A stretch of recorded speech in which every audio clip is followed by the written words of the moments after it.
calorimetry and thermal expansion. And now the really important and significant part of heat and thermodynamics is going to start, which is the kinetic theory of gases first of all, and then from that the application of first law of thermodynamics and heat engines, etc. So a lot of these things you are familiar with from chemistry, but for the sake of completeness, we will look at the derivations in brief and the applications in a lot of detail. Because the applications are slightly different in physics type of problems. So here, let us start with just as a quick revision, a question from let's start with a quick question from calorimetry as a quick revision of the few things that we have learned last time.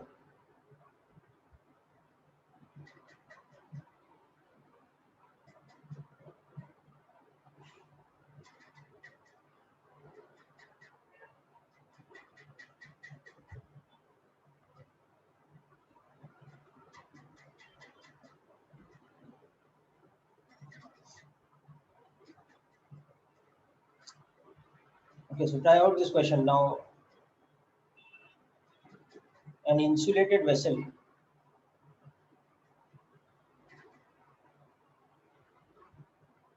is filled with first 10 grams of ice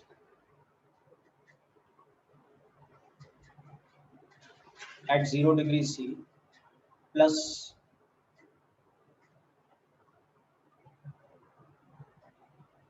a certain mass, say x grams of water at 20 degrees C. Okay. And finally,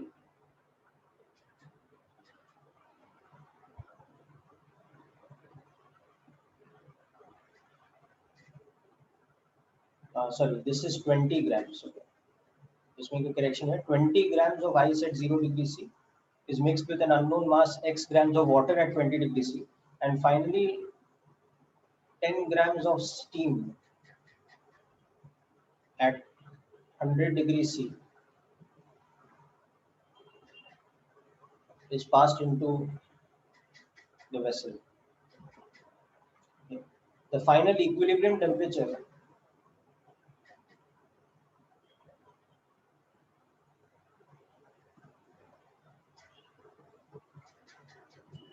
was found to be 50 degrees C. So given latent heat of fusion for ice is 80 calories per gram.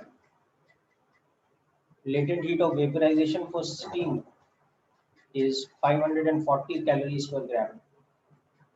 And specific heat capacity of water is 1 calorie per gram degrees C. You have to find X. That is the mass of water at 20 degrees C that was mixed along with the other two materials, forming a mixture of three things.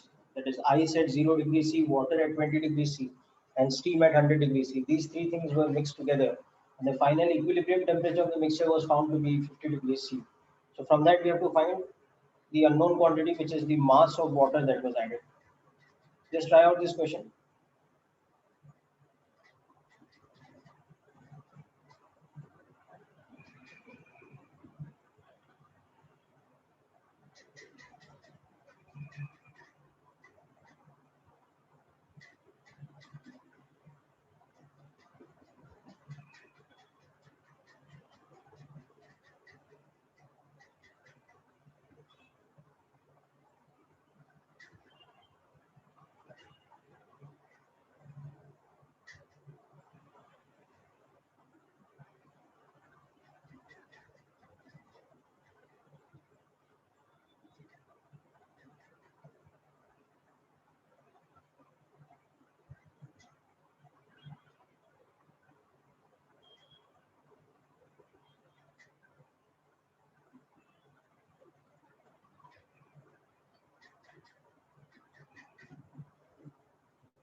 Okay, so hope all of you understood what to do here by applying the principle of calorimetry, that the heat absorbed by the materials which are going to increase in temperature or gain heat must be equal to the heat liberated by materials which cool down. So heat absorbed. Now in this case, the heat absorbed is by ice plus water will be equal to the heat liberated or the heat given off by steam. Okay, so this will be, let's say, Q1 for ice to melt, okay, plus Q2 for the melted ice to heat up from 0 to 50 degrees C. Okay, plus Q3, that is the water at 20 degrees C to heat up to 50 degrees C. So this is one part of the process. The ice is melting, and then the melted ice, it becomes water at 0 degrees C. Its temperature is rising to 50. And along with that, there is additionally some water which is at 20 degrees C. So the second process is that is also heating up from 20 to 50. So all this heat absorbed by these materials is coming from the heat, let's say this, okay, where Q4 is the heat given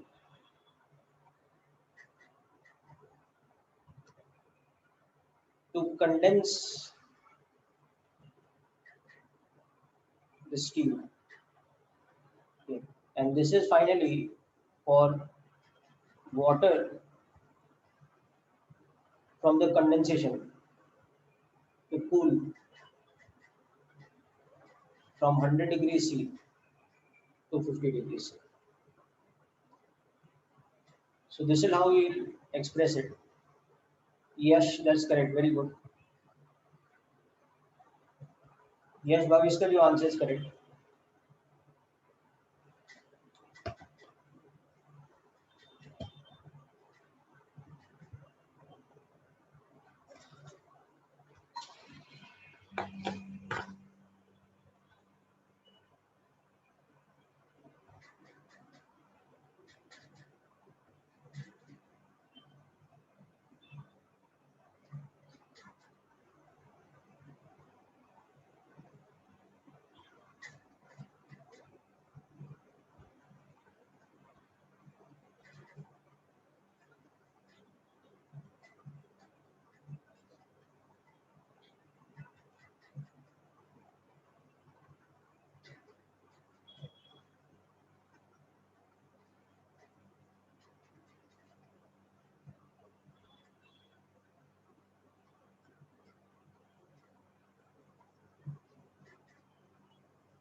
Anybody else got the answer?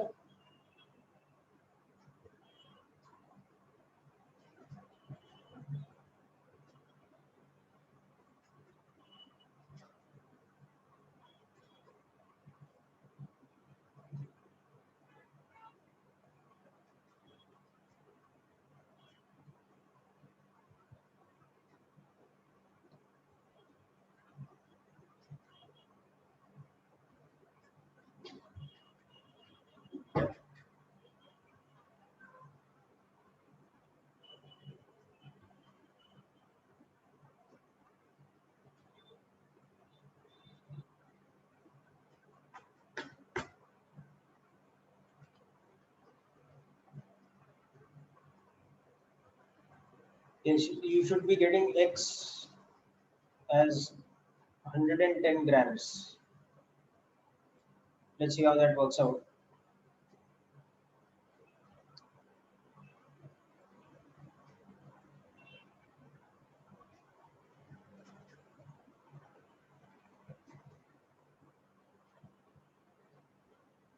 So 20 grams of ice. Okay, this is M of ice into latent heat of ice. Then that 20 grams becomes water and its temperature is rising from 0 to 50. Okay, good, Kunal. Okay. And then separately we had some X grams of water. So its temperature is rising by 30 degrees C. Okay. This is MS delta T type of term. This is also MS delta T type of term, but this is M into L type of term. Then Q4 on the other side, that is 10 grams of steam, okay, to condense, and then that 10 grams of steam becomes water at 100 degrees C. So its temperature is reducing from 100 to 50. So its temperature is changing by 50. Okay. So 1600 plus 1000, 2600, okay, plus some unknown 30x is equal to 5400 plus 500. So 30x is becoming 5900 minus from this side 2600. So x will become 3300 divided by 30, and x will become 110. So 110 grams of water.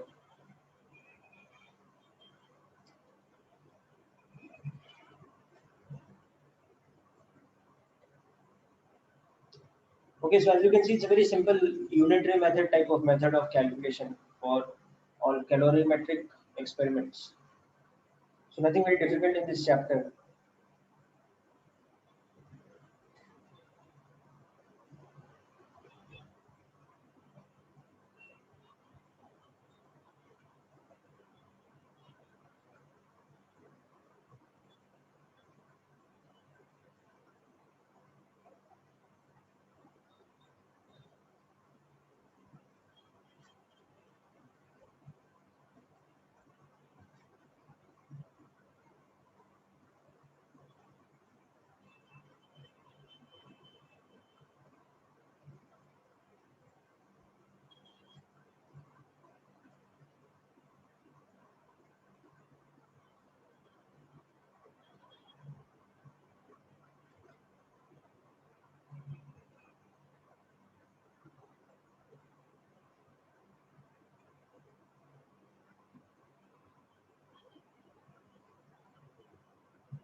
Okay, so with this we conclude calorimetry, and now we move on to the next part of our syllabus, or next part of our study of heat and thermodynamics, which is about the kinetic theory of gases.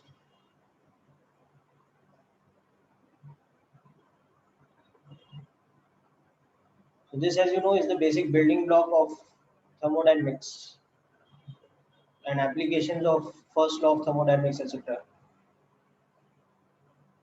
So as the name suggests, okay, you want to note down the last part already.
Okay, very good. So let's move ahead.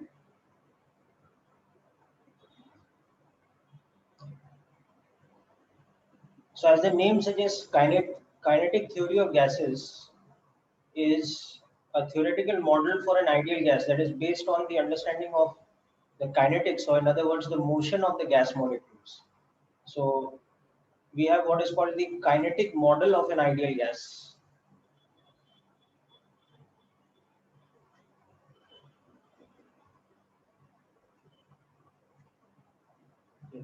which is a physical model that tries to explain the properties or the behavior of an ideal gas on the basis of the properties of the motion of its molecules. Hence the name kinetic.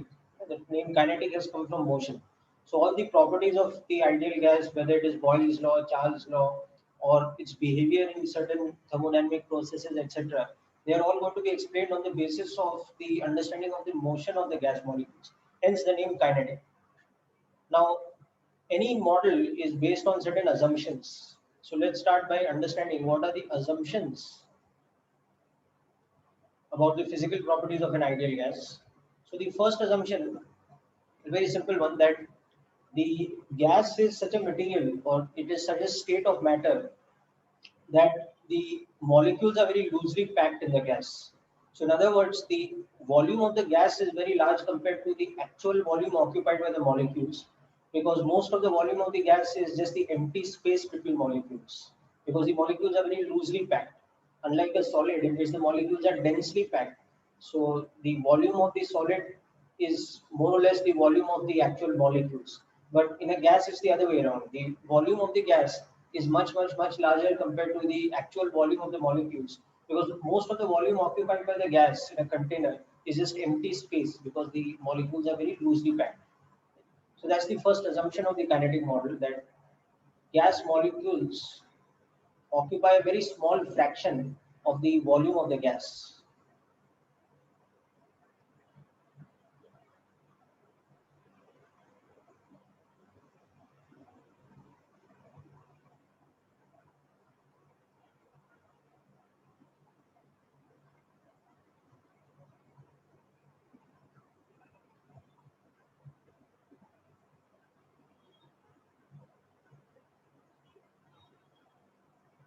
Okay.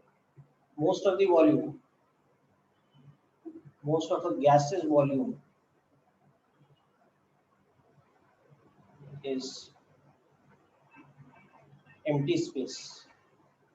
So this basically tells that gas molecules, it implies that gas molecules are very loosely packed.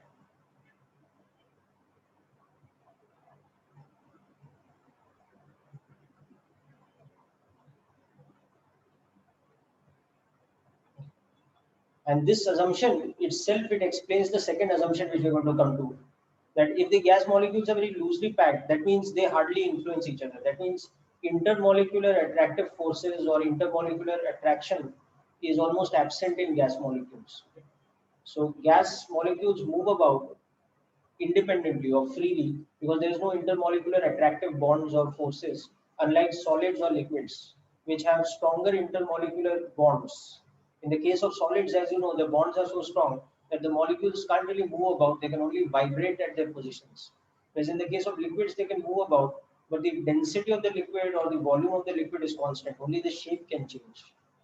So unlike those, in the case of gas molecules, the molecules move about completely free of each other without applying any kind of foundation or without applying any kind of attractive force, resulting in intermolecular bond on each other.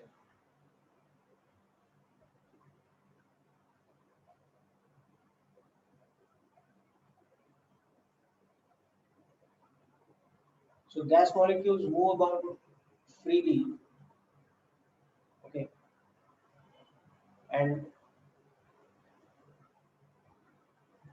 without experiencing any intermolecular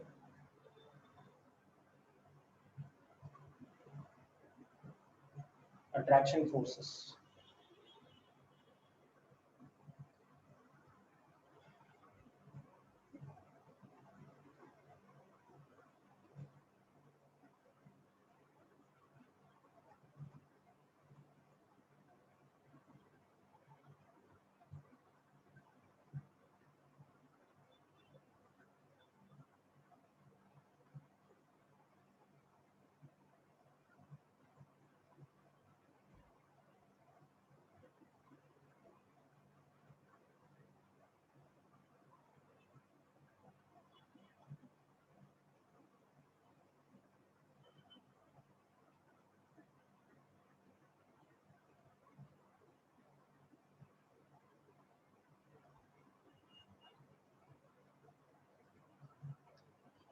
Okay.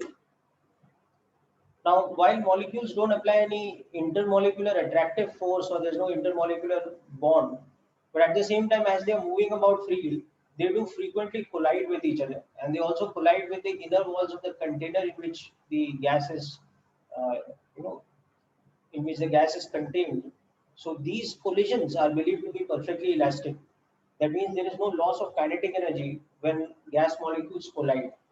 So all collisions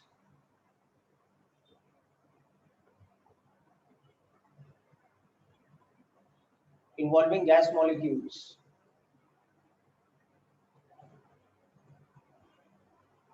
Okay. So by that we mean either collisions of molecules with each other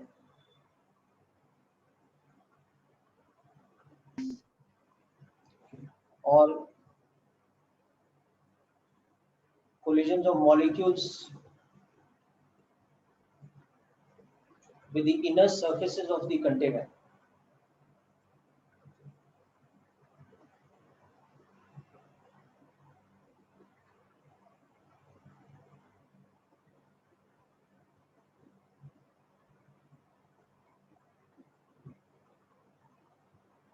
So all such collisions are perfectly elastic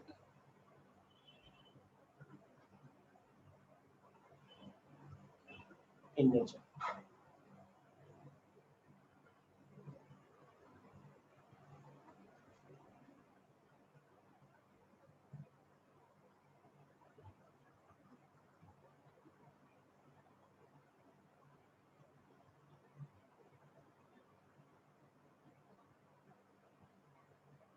So now you also know that perfectly elastic collision means there is zero dissipation of kinetic energy during the collision.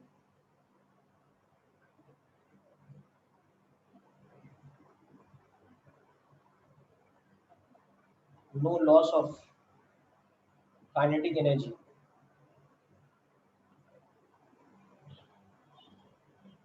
during collisions.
Okay, so the collisions are perfectly elastic, which means that there is no loss of kinetic energy during such collisions. Okay.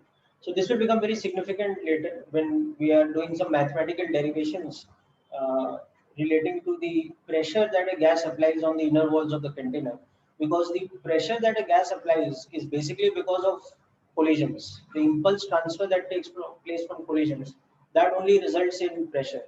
So it's like if a wall is continuously being hit with particles which are bouncing off it, then the forces resulting from these collisions will apply a continuous pressure on that wall. So that is the kind of situation that occurs in an ideal gas. And that's why the gas applies pressure on all surfaces it is in contact with. Because continuously any surface in contact with is being collided by gas molecules at a regular rate. Okay, so that's why this point becomes significant in our physical explanation of a gas. Okay. And the fourth and final point in as part of the assumptions is that gas molecules move in what is called perfectly random motion.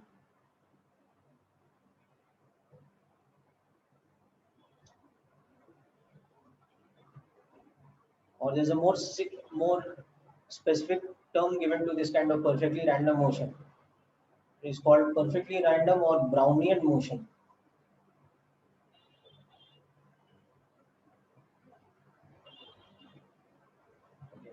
So we'll understand more about Brownian motion in just a moment. Just make sure you're clear with these four assumptions first. Then we will discuss about Brownian motion in a little bit more detail. And then we'll apply the collision theory to the fact that the collisions are perfectly elastic.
Yeah, Vashish, to answer your question, the assumptions are important because we need certain assumptions to be able to write mathematical equations. Okay.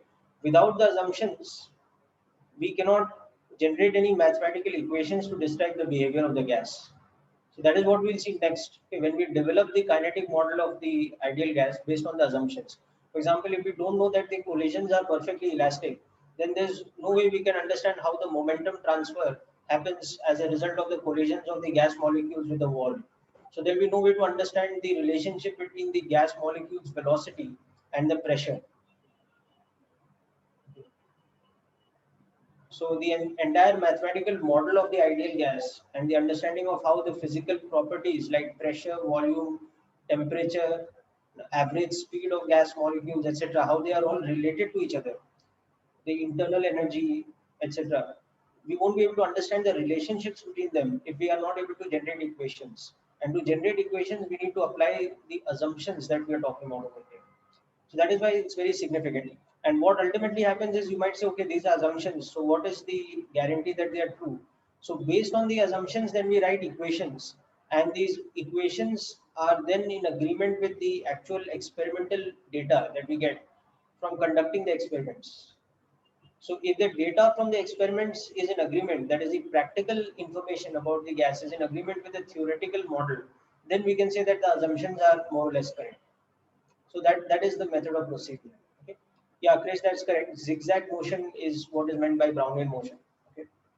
But by zigzag motion, we have to be a little bit more specific about what we mean exactly. So let's come to a more proper understanding of Brownian motion.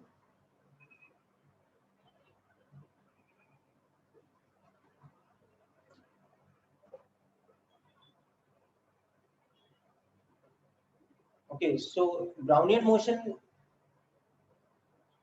is as a result of the fact that gas molecules are completely free of each other in terms of any type of intermolecular attractive force or intermolecular bonding, which means that gas molecules just move about randomly and their velocities are only affected when they collide with each other. And add to that the fact that inside the container, the gas molecules are very loosely packed. So mostly they are moving in straight line motion until they collide with another gas molecule or collide with any of the side walls. And after the collision, their direction changes, but kinetic energy does not change because the collisions are perfectly elastic. And immediately after that, they continue moving. So it's a kind of zigzag motion. The motion of a gas molecule will be like this, then it will collide with another one, then it will collide, then it will collide. So it's a perfectly random kind of zigzag motion because the collisions can happen at any angle probabilistically. So no one particular direction is favored compared to the other. So Brownian motion is perfectly random. The meaning of this term perfectly random is that the velocities, that is velocity vectors of gas molecules, have a uniform probabilistic distribution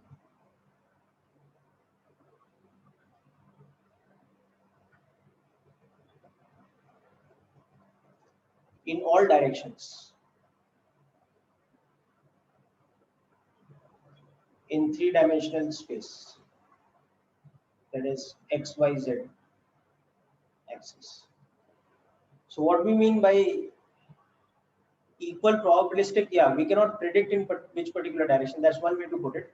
Or what we mean by equal probabilistic distribution is that if we randomly choose some gas molecule at some random instant of time, then the probability that that particular molecule is moving in a particular direction is same for the probability for any other direction.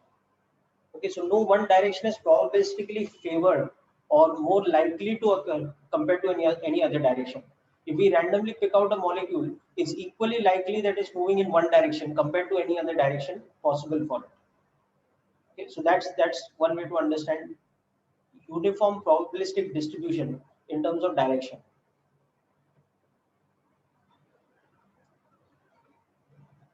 So any randomly chosen molecule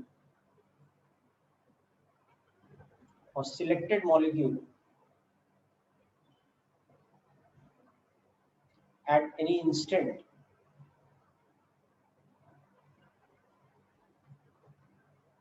has equal probability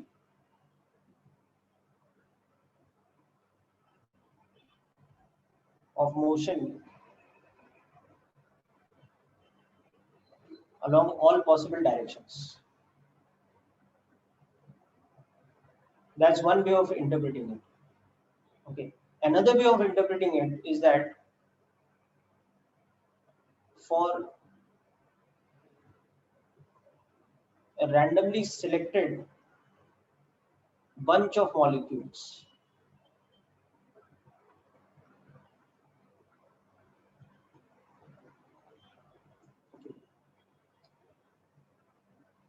equal number of molecules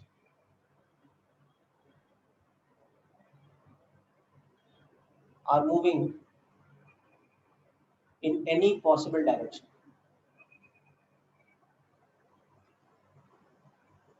No one direction is favored more than the other direction. Okay, just a moment.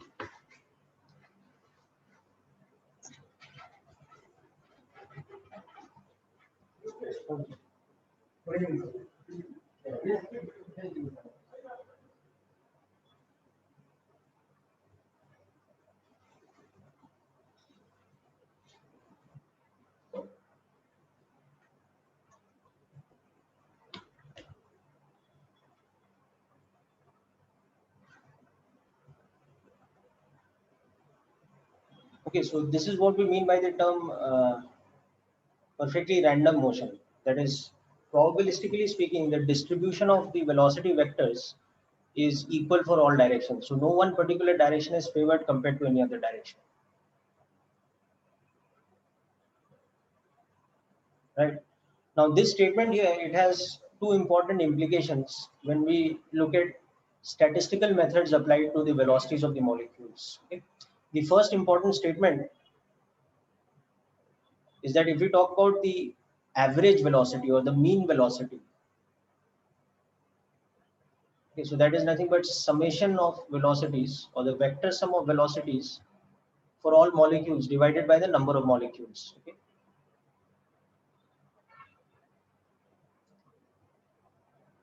So that will come out to be 0.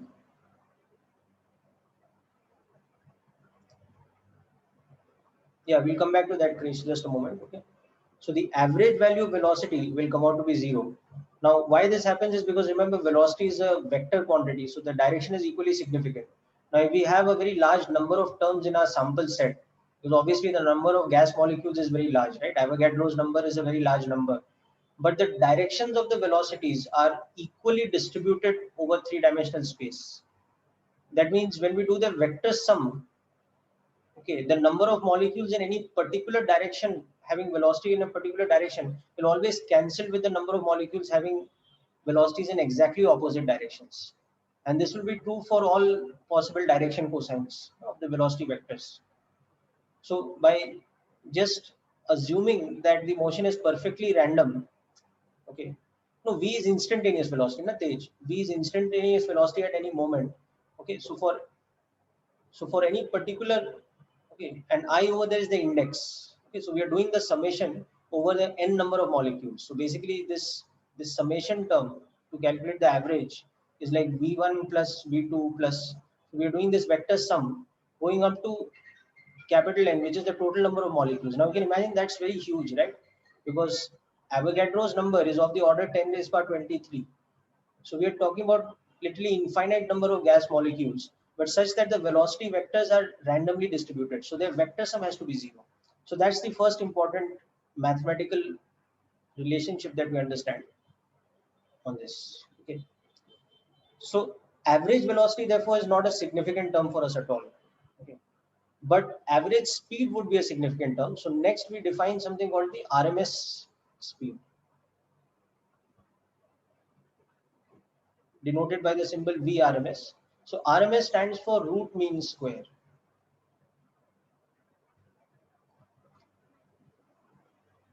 Okay. So root mean square is defined as, it's a statistical method of calculating. It is square root of mean of square.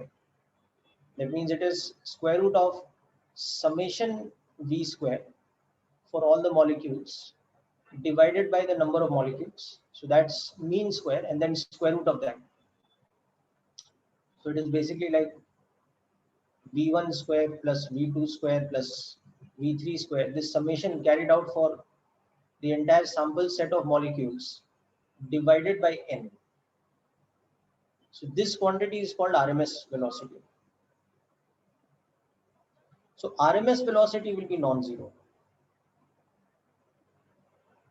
Okay, and therefore half mv RMS square we can say is the average kinetic energy of a gas molecule, where m is the mass of a molecule.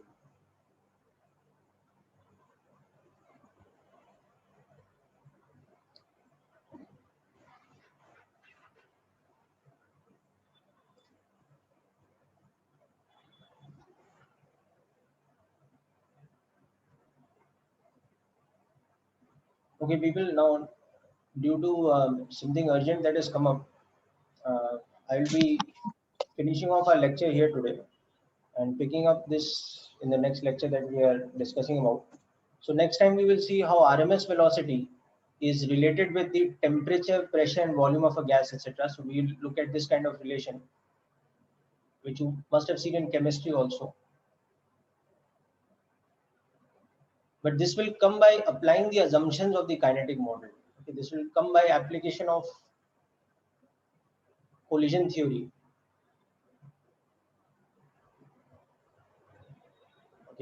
And after that, by applying the kinetic interpretation of temperature, etc., and from that we will develop the laws of thermodynamics. Yes, so Tej, I will send the notes immediately. Okay. So because of something urgent, I have to conclude the lecture here today, and we'll pick it up from this in the next lecture. Okay. So wish you all the best.